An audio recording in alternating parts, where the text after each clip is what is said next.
Les Galaxy Buds 2, ils tiennent bien dans les oreilles. Ils tiennent bien dans leur boîte. Ils se rangent facilement dans la poche. Mais en fait, est-ce qu'ils sont bien ? En fait, les Samsung Galaxy Buds 2, c'est un petit peu les mêmes écouteurs que les Samsung Galaxy Buds Pro, mais en un peu moins bien, et surtout en beaucoup moins cher. En fait, déjà sur les fonctionnalités, on va retrouver quasiment les mêmes sur les Galaxy Buds 2 que sur les Galaxy Buds Pro, c'est-à-dire qu'on va avoir des écouteurs qui sont légers, plutôt compacts et assez confortables. On va avoir également de la charge sans fil sur le boîtier, on va avoir de la réduction de bruit, on va avoir 2 haut-parleurs par écouteur. En fait, si on n'a jamais testé les Galaxy Buds Pro, on pourrait croire que les Galaxy Buds 2, c'est les mêmes écouteurs. On va prendre les choses une par une. D'abord, du côté du design, déjà, c'est des écouteurs qui sont très compacts, qui sont assez discrets une fois que vous les portez dans les oreilles, et surtout qui sont très légers puisqu'on a seulement 5 grammes par écouteur. Le gros avantage, c'est que le poids, il n'est pas déporté vers l'extérieur. Du coup, une fois que vous les avez dans les oreilles, ils restent bien en place, ils vont pas avoir tendance à bouger un petit peu dans tous les sens. Vous pouvez même courir avec, ils devraient pas tomber. Ensuite, même le boîtier, il est compact, et l'avantage, c'est que ça va permettre de le ranger facilement, non seulement dans une poche de veste, dans un sac à dos, dans un sac à main, mais également dans une poche de jean, une poche avant de jean, sans que ça fasse une grosse bosse. C'est des écouteurs que t'as dans la poche? Le seul petit souci au niveau du design, ça va être l'étanchéité qui est seulement IPX2 sur ces écouteurs. Ça veut dire qu'ils vont pas être les plus résistants aux éclaboussures, et notamment s'il y a de grosses averses par exemple, il faut faire plutôt attention.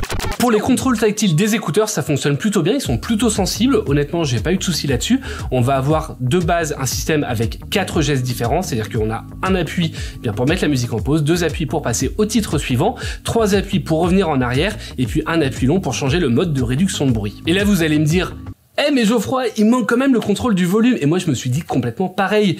Mais Samsung, il manque le contrôle du volume. Sauf que dans l'application Galaxy Wearables qu'on a sur le téléphone, il y a une petite option qui s'appelle Labs et qui va permettre d'activer le contrôle du volume, justement, simplement en appuyant 2 fois rapidement sur la tranche d'un écouteur, que ce soit à gauche pour réduire le volume ou à droite pour l'augmenter.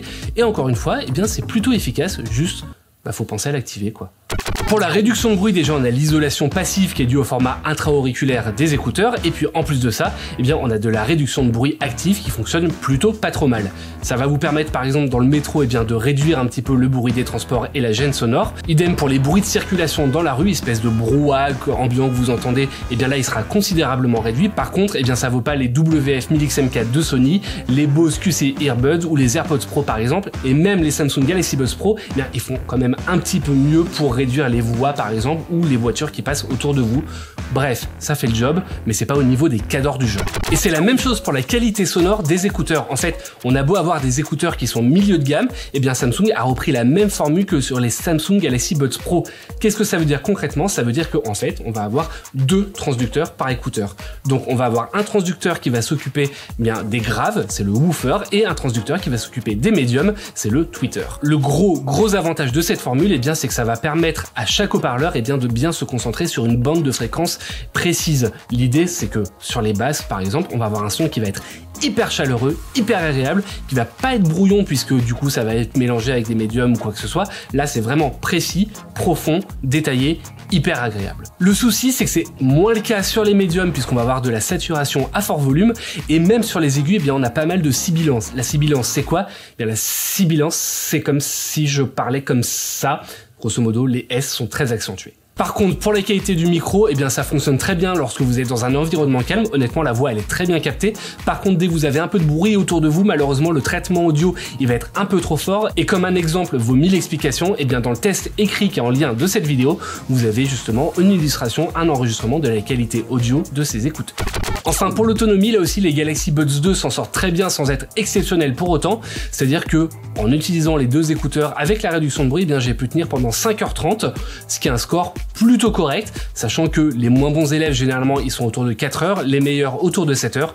Du coup, on est dans la moyenne. Et comme je le disais au début, le boîtier, il peut être rechargé avec de la charge sans fil.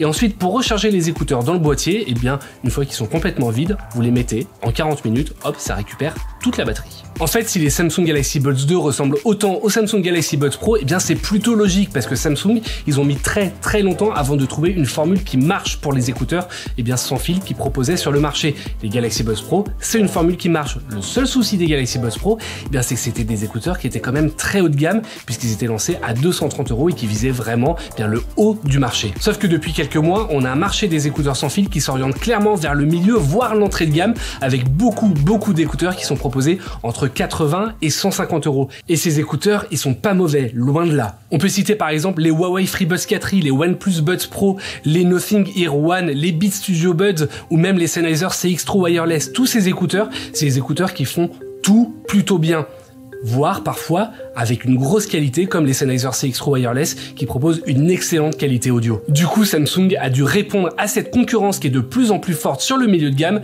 et cette réponse, c'est les Galaxy Buds 2 qui sont lancés à 150 €. Et pour ce tarif, certes, il y a des compromis, mais il n'y a rien de vraiment rédhibitoire. Les écouteurs proposent une bonne qualité sonore dans l'ensemble avec de très bonnes basses, une réduction de bruit qui conviendra à la majorité des gens, un très bon confort d'utilisation, une bonne autonomie, bref, on recommande.